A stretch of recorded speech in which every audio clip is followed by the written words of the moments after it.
ஆகவே மரணத்தை கண்டு பயப்படக்கூடாது. எப்ப வருவீரோ, மரணம் வருகிற பொழுது இயேசுவின் பக்கத்தில் இருப்பதை உணர்வாய். Price the Lord. ஏன்னா அவள் எல்லாரும் கைவிட்டுருவாங்க, இவர் மட்டுமா உன் பக்கத்துல நின்று கம் என் கூட இரு, இனிமேல் இவ்வளவு நாள் நீ மனுஷன் கூட இருந்தல்ல, என் கூட வா வா போலாம். அவனா மனசுக்குள்ளே பாடிக்கணும், எப்ப வருவீரோ இயேசுவே, எப்ப வருவீரோ, என் இதய கதவை திறந்து நான் காத்து நிற்கிறேன். எப்ப வருவீரோ இயேசுவே, எப்ப வருவீரோ, என் இதய கதவை திறந்து நான் காத்து நிற்கிறேன். எப்ப வருவீரோ இயேசுவே, எப்ப வருவீரோ, என் இதய கதவை திறந்து நான் காத்து நிற்கிறேன்.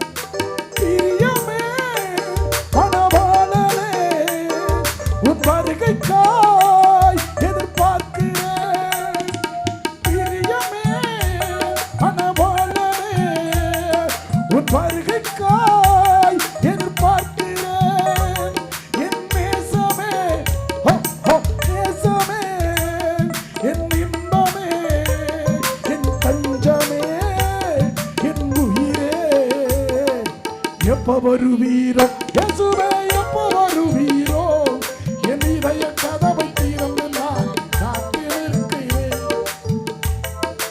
காலையிலே மதியானத்திலே இரவிலே நடுச்சாமத்திலே, காலையிலே மதியானத்திலே இரவிலே நடுச்சாமத்திலே, என் ராஜாவே பள்ளத்தாக்கு நீலியே, என் ராஜாவே பள்ளத்தாக்கு நீலியே, என்னை வாழ வைக்க வந்து வீடு தென்றலே, வாழ வைக்க வந்து வீடு தென்றலே.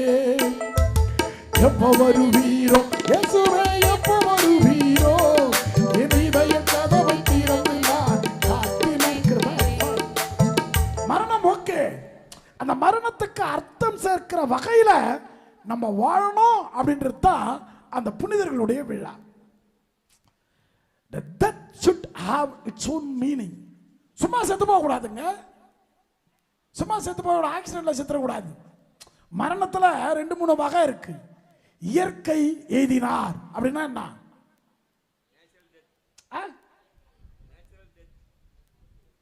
சொல்லு பாப்பலாம்.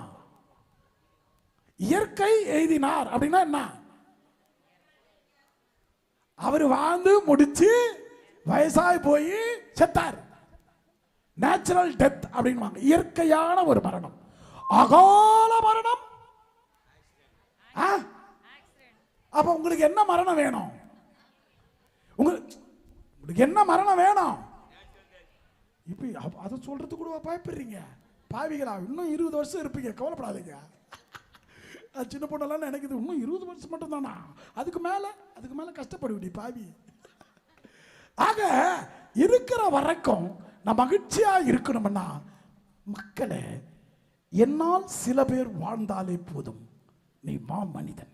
Price the Lord. ஆனா 2 பசங்க போறானுங்க, ஒரு பணக்கார பயலும் ஒரு ஏழை பயலும் அப்படியே போறானுங்க வயக்காட்டு வழியா. போகும்போது ஒரு ஏழை விவசாயி அங்க காலெல்லாம் செருப்பெல்லாம் கழட்டி விட்டு காலெல்லாம் கழுவிக்கிட்டு ஏரெல்லாம் உழுதுட்டு அப்படியே கரை மேல வராரு. அப்போ இந்த 2 பசங்களும் பேசிக்குது. பணக்கார பையன் சொல்றான், டேய் அந்த ஆளுடைய செருப்பை எடுத்து மறைச்சு வச்சிடலாமா? அந்த திமிரு பத்தியா எப்படி பேசுது பத்தியா? அந்த செருப்பை எடுத்து மறைச்சு வச்சிடலாமா? அந்த ஆள் அங்கோ ஐயோ குய்யோ குய்யோன்னு கத்துவான். அதை பார்த்து நம்ம கொஞ்சம் சிரிக்கலாமே. யாரு? இந்த பணக்கார பையன். இந்த ஏழை பையன் சொல்லுது, அது நல்லா இருக்க, அது அவனுக்கும் வேதனை நமக்கும் வேதனை, விட்டுரு. நீ அந்த செருப்பு மேல ஒரு 10 ரூபாய் வச்சுட்டு வா. சொல்றான் பாருங்க, யார் புனிதன் யார் மனிதன் கண்டுபிடிக்கணும்.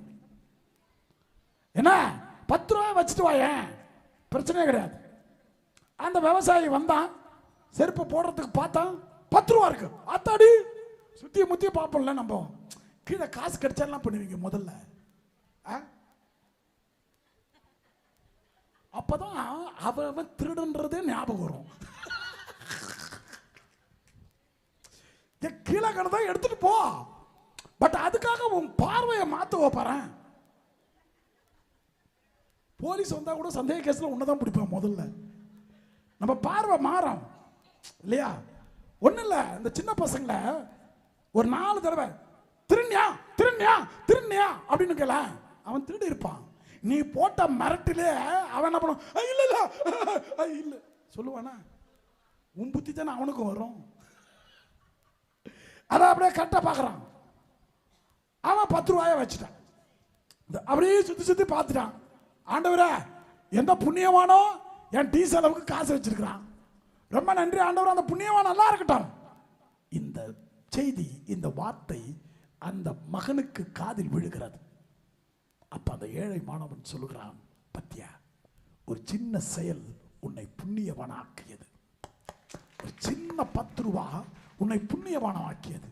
நீ புனிதனாக மாறினாய். அவன் செருப்பை நீ ஒழிக்க வச்சிருந்தேனா நீ மனிதனாகவே இருந்திருப்பாய். இதாங்க புனிதன்னாக்கா. புனிதன் என்றும் ஒன்றும் கிடையாது, மனுஷன்தான். அவன் அடுத்தவனை நினைக்கிறான், அதனால தான் அவன் புனிதன். வேற எல்லாம் சும்மா எல்லாம் அதெல்லாம் கிடையாது புனிதன். புரியுதா? அடுத்தவன் என்ன, அவன் கடவுளை நம்புறவன் அடுத்தவனை நினைப்பான், அவ்வளவுதான். அவனும் நல்லா இருக்கணும்னு நினைச்சனா நீ மனிதனுக்கு மேல. நான் மட்டும் நல்லா இருக்கணும்னு நினைக்கிறவன் யாரு? மனுஷன். அதாவது ஒன்றும் இல்லை, ஒரு ஒரு வீட்டு தெருவுக்குள்ள போயிட்டு இருந்தேன். அப்போ ஒரு அம்மா சுடு தண்ணி எடுத்து வீட்டுக்குள்ள வந்த பூனை மேல ஊத்துது. பூனை குட்டி மாது, பூனை குட்டி அது மேல சுடு தண்ணியை ஊத்துது. அது மியா மியா மியா கத்திக்கிட்டு போயிடுச்சு. அது வலி, அது ஒரு உயிர் அல்லவா? அது ஒரு உயிர் இல்லையா? அதை நினைச்சாலே போதும், நீ மனிதனுக்கு மேல. Price the Lord. உங்களை யாரும் நான் புனிதனாக்க சொல்ல, மனுஷனாவே இரு. ஆனா அடுத்தவன் நினைய, நீ ஆட்டோமேட்டிக்கா புனிதன். Praise the Lord. அதான் மனுஷன். இப்ப எம்ஏ பார்த்து சொல்ல மாட்டீங்க, உடம்பு சரியில்லை ஒன்றும் சரியில்லை இருந்தாலும் இருந்தாலும் வாழ் கத்துறாயா, நல்லா இருக்கட்ட சொல்லவே சொல்ல மாட்டியா? சொல்லணும், மிரட்டி சொல்ல வைக்க வேண்டியதா இருக்கு. ஆக பிரியமான பிள்ளைகளை, அதான் அந்த சின்ன ஒரு விஷயம், அந்த பூனைக்கு மேல தண்ணி ஊத்துறது எவ்வளவு மிருகத்தனம். மிருகம் மனிதனாக மாறிக்கொண்டிருக்கிறது, மனிதன் மிருகமாகி கொண்டிருக்கிறான். அதே பக்கத்து வீட்டில் இருக்கிற ஒரு அம்மா ஜன்னல் வழியாவே சாப்பாடு போட்டு 9 பூனையை வளர்க்குது. வீட்டுக்குள்ள ஒரு நாயை வளர்க்குது. அதுக்கு ஒரு வீட்டுக்காரு, அதுக்கு ஒரு பசங்க, எல்லாம் சேர்ந்து அந்த பூனைக்கு மேலே அவ்வளோ ஒரு பாசத்தை காமிக்கணும். தூக்கி வச்சு விளையாடல, சும்மா அந்த அவங்க கிச்சனுக்குள்ள போனாலே அது ஓடி வருது, அதுக்கு சாப்பாடு போடுறாங்க. அந்த வெளியில் தான், உள்ள வரல. இது தாங்க புனிதத்தன்மை. மனிதனை விட அதனால போய் பூனை வளர்க்குற குழந்தைலாம் புனிதன் சொல்ல நான். அதாவது என்னை போல அந்த உயிரையும் நேசித்தாலே, இதைத்தான் இயேசு சொன்னார், உன்னை போல உன் சகோதரனை நேசி.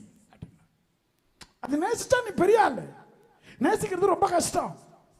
இதுல வேற பெரிய வெள்ளிக்கிழமை, அந்த வெள்ளிக்கிழமை தவ காலத்துல வந்து நடிப்புவாதிகள்லாம் வந்துருவாங்க ஒன்று சேர்ந்து. எல்லா நடிகரும் மரியாதை, அந்த பக்த சபை, அப்ப அந்த அன்பியம், இது எல்லாம் சேர்ந்து சிலுவை பாதியில இயேசுவை பார்த்து பாடும். என்னை நேசிக்கின்றாயா, என்னை நேசிக்கின்றாயா, கல்வாரி காட்சியை கண்ட பின்னும் நேசியாமல் இருப்பாயா. இது இயேசு பாடணும், இது இயேசு பாடணும். இந்த அம்மா பாடிக்கிட்டு இருக்கு. அப்புறம் ஒரு சில கும்பல் பாடும், எங்கு போகிறீ இயேசு தெய்வமே, எனக்காய் சிலுவையை சுமக்கும் தெய்வம். நான் கல்லறையை பார்த்து நீ சிரிக்கணும் அப்படின்னா, மரணத்தை லேசா எடுத்துக்கணும்னா நீ முதல்ல கடவுளை நம்பணும். அடுத்தது அடுத்தவனுடைய கஷ்டத்தையும் வேதனையும் வருத்தத்தையும் கொஞ்சமாவது நினைக்கணும். நினைச்சா நீ மனிதன் அல்ல, அதையும் தாண்டி புனிதமானது. புனிதமானது என்ன, வேற எதுவும் ஞாபகம் வந்துருச்சோ? ஆக as simple as that. ஒரு சின்ன லைஃப் வாழ்றது பெரிய விஷயமே கிடையாது. சின்ன சின்ன விஷயங்கள்ல அடுத்தவங்களை நினைச்சாலே நம்ம மனுஷனை விட கொஞ்சம் உயர்ந்தவர்களாக இருப்போம். அந்த உயர்ந்த நிலைக்கு பெயர் தான் புனிதம். புரியுதா? அப்படி அந்த புனித நிலைக்கு நீ வந்துட்டேன்னு வச்சியா, இந்த மரணத்தை பார்த்து பயப்பட மாட்டேன். கல்லறை ஒரு கொண்டாட்டமாக இருக்கும். கல்லறை கொண்டாட்டமா இருக்கு, திண்டாட்டமா இருக்காது. ஒரு நாள் அப்பா ரொம்ப அன்பு செஞ்சார் தன்னுடைய மகளை. நீங்களாம் அவங்க பாசத்தை கொட்டி கொட்டி வளர்க்குறீங்க இல்லையா பிள்ளைகளை? அப்படி பாசத்தை கொட்டி கொட்டி கொட்டி கொட்டி கொட்டி கொட்டி கொட்டி வளர்த்தாரு. மனைவி இறந்துட்டாங்க. ஏதோ ஒரு நோய் அந்த மகளும் செத்து போயிட்டார். அப்பாவுக்கு தனிமை. இரவு நேரங்களிலே அழுகிறார். எனக்குன்னு இருந்த ஒரே உறவு செத்து போச்சே, அழுதுகிட்டே இருக்காரு. அப்படி அழுகிற பொழுது ஒரு கனவு. அந்த கனவிலே இயேசுவை சந்திக்க மோட்சத்திற்கு பிள்ளைகள் மெழுகுத்திரிகளை கொண்டு போகிறார்கள். எல்லாருடைய மெழுகுத்திரி ஏற்றி இருக்கு. எல்லாரும் விண்ணகத்துக்கு போய்கிட்டு இருக்காங்க. ஒரு பொம்பளை பிள்ளை மட்டும் தனியா இருக்கு. இவர் கனவுல நினைக்கிறார், யார் அந்த பொம்பளை பிள்ளை? அது கையில ஒரு மெழுகுவத்தி இருக்கு. ஆனா நான் மெழுகுவத்தி அணைஞ்சுக்கிட்டே இருக்கேன். எல்லா பிள்ளைகளும் போகும்போது இது போக முடியவில்லையே அப்படின்னு பின்னாடி போறார். அப்படியே கனவுல பார்க்கிறார். ஏமா அப்படின்னு பக்கத்தில் போன, ஐயோ என் மகளே, ஏன் உன் மெழுகுவத்தி மட்டும் அணைஞ்சு அணைஞ்சு எரியுது? அப்பா, நீங்கள் கண்ணீர் விடுவதால் அந்த ஈரம் இந்த திரியை அணைத்து விடுகிறது. நான் இறந்து விட்டேன் என்று நினைக்காதீர்கள், இறைவனோடு இருக்கிறேன். எனவே நீங்கள் அழுவதை நிறுத்தினால் நான் இறைவனோடு இந்த ஒளி போல இருப்பேன். ஆகவே அழாதீர்கள் என்று சொல்லி மறைகிறாள். அன்றையிலிருந்து அவர் அழுவதை நிறுத்தினார். என்னை விட அவளை நேசிக்கிற தகப்பனிடம் அவள் இருக்கிறாளே என்று சந்தோஷப்படுகிறார். ஆக பிரியமான பிள்ளைகளே, ஆண்டாண்டு காலம் அழுது புரண்டாலும் ஆண்டார் திரும்ப வரப்போவது கிடையாது. ஆகவே இந்த கல்லறை திருநாளில் பயங்கர கலாட்டா நடக்கும். பாருங்களேன், நாளை காலை இன்னைக்கு சாயந்தரமே போயிருப்பான். சில பேர் கல்லறை கட்டி இருக்க மாட்டான். என்ன பண்ணுவான், பக்கத்தில் இருக்கிற மண்ணெல்லாம் சேர்த்து அவங்கள்ரி இவங்கள்ரி சேர்த்து வச்சிருவான். அங்க இருக்கிற சிலுவையை எடுத்து இங்க பேத்து வைப்பான். நீ பாரு அந்த கல்லறை கலாட்டாக்கள், நீங்க போய் பாருங்களேன். அப்படி நான் மந்திரிக்கும் போது பாப்பா, ஃபாதர் எங்க அப்பா கல்லறை அவங்க அப்பா கல்லறை ஆகிட்டான். ஃபாதர் எப்படி ஆகிட்டா? எங்க அக்காவை இங்கதான் ஃபாதர் பொதிச்சோம், அங்க பாரு அவங்க அக்கா கல்லறா. ஃபாதர் இதெல்லாம் நடக்கும். கல்லறைக்கு போயிருக்கிறீங்களா? போங்க, நாளைக்காவது போங்க. அப்படி போயிட்டு வராதிங்க. போய் எல்லாரும் அப்படி கல்லறைகளை மாற்றி மாற்றி சிலுவையை நட்டுக்கிட்டே இருப்பான். எது நல்லா இருக்குதோ அந்த சிலுவையை பிடிங்கன்னு நட்டுருவான். அன்னைக்கு பார்த்து ஏதோ ஒரு இலையில சோறு, அவங்க அப்பனுக்கு பிடிச்சது ஒரு சின்ன பாட்டிலு, வடை, அதிரசம் இதெல்லாம் வச்சிருப்போம்.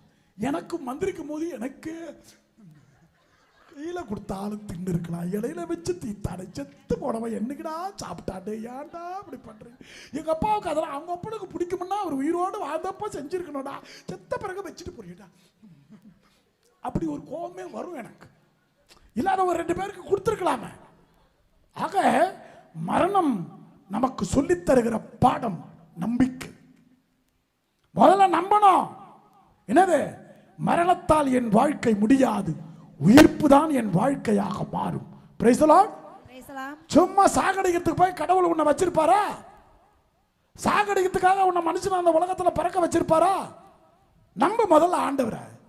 ஆக அந்த வாழ்க்கை உனக்கு இருக்கிறது.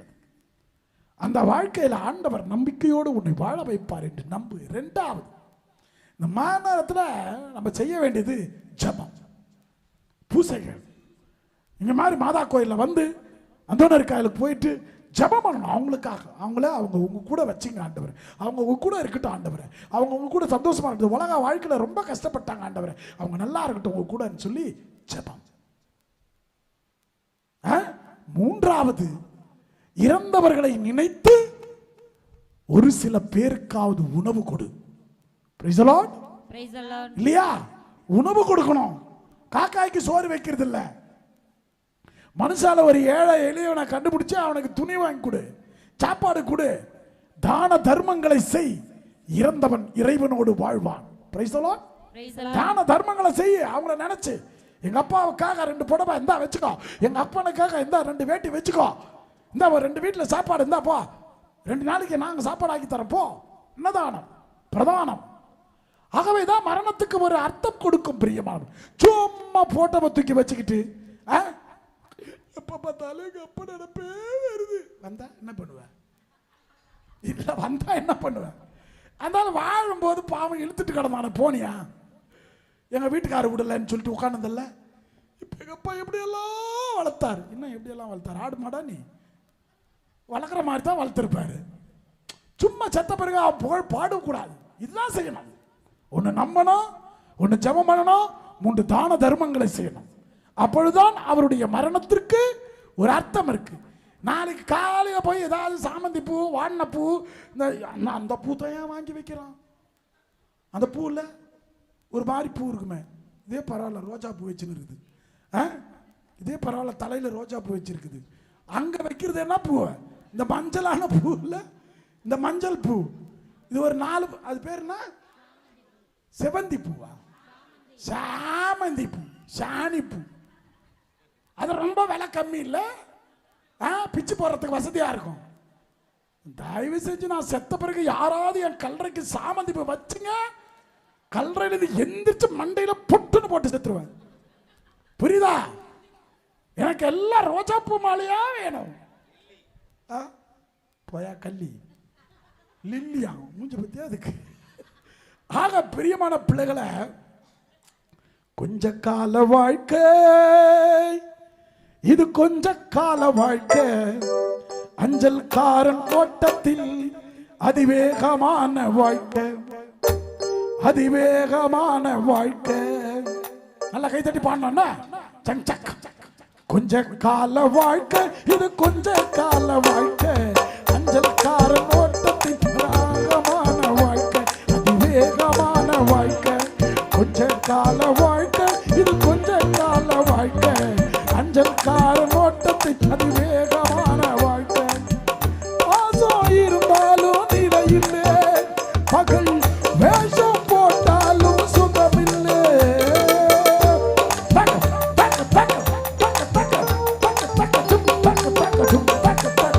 ஆசம் இருந்தாலும் நிலையில்லை, பகல் வேஷம் போட்டாலும் சுகமில்லை. மலருக்கு ஒப்பான வாழ்க்கையிலே, மலருக்கு ஒப்பான வாழ்க்கையிலே இந்த உலகம் உனக்கு சொந்தமில்லை, இந்த உலகம் உனக்கு சொந்தமில்லை. கொஞ்ச கால வாழ்க்கை இது, கொஞ்ச கால வாழ்க்கை. அஞ்சல் கார நோட்டத்தின் அதிவேகமான வாழ்க்கை, அதிவேகமான வாழ்க்கை. பாசம் இருந்தாலும் நிலையிலே, பொருள் சேர்த்து வைத்தாலும் சுகமில்லை.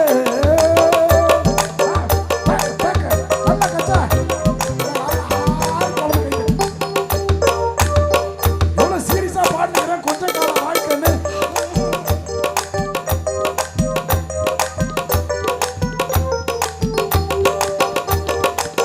பாசம் இருந்தாலும் நிலையில்லை, பொருள் சேர்த்து வைத்தாலும் சொந்தமில்லை. அரடிக்கு மாளிகையில் வாழ்ந்தாலும், ரத்தகிரே, அரடிக்கு மாடியிலே வாழ்ந்தாலும் உனக்கு ஆரடியிலும் கூட சொந்தமில்லை. கொஞ்ச கால வாழ்க்கை இது, கொஞ்ச கால வாழ்க்கை. அஞ்சல் கார நோட்டத்தில் அதிவேகமான வாழ்க்கை, அதிவேகமான வாழ்க்கை. பாவத்தின் சம்பளம் மரணம் உண்டு, பரிசுத்த இயேசுவை அண்டிக் கொள்ளு.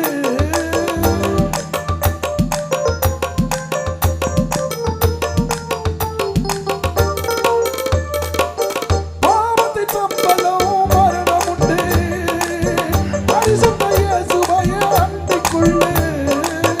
தாய் தந்தை இருந்தாலும் சொந்தமில்லை, தாய் தந்தை இருந்தாலும் சொந்தமில்லை. தந்தை இயேசுவிற்கு கவலை இல்லை நமக்கு, தந்தை இயேசுவிற்கு கவலை இல்லை. கொஞ்ச கால வாழ்க்கை இது, கொஞ்ச கால வாழ்க்கை. அஞ்சல் கார நோட்டத்தில் அதிவேகமான வாழ்க்கை, அதிவேகமான வாழ்க்கை, அதிவேகமான வாழ்க்கை. Praise the Lord. இப்ப டாட்டான்னு ஒரு மனுஷன் செத்து போனார்ல, டாட்டா நான் பக்கத்து வீட்டுக்கார மாதிரி சொல்ற, ரத்தன் டாட்டா செத்து போனார்ல, அவங்க பேர் தான் இப்ப சொன்னார். பேரு கரெக்டா அதே தான்.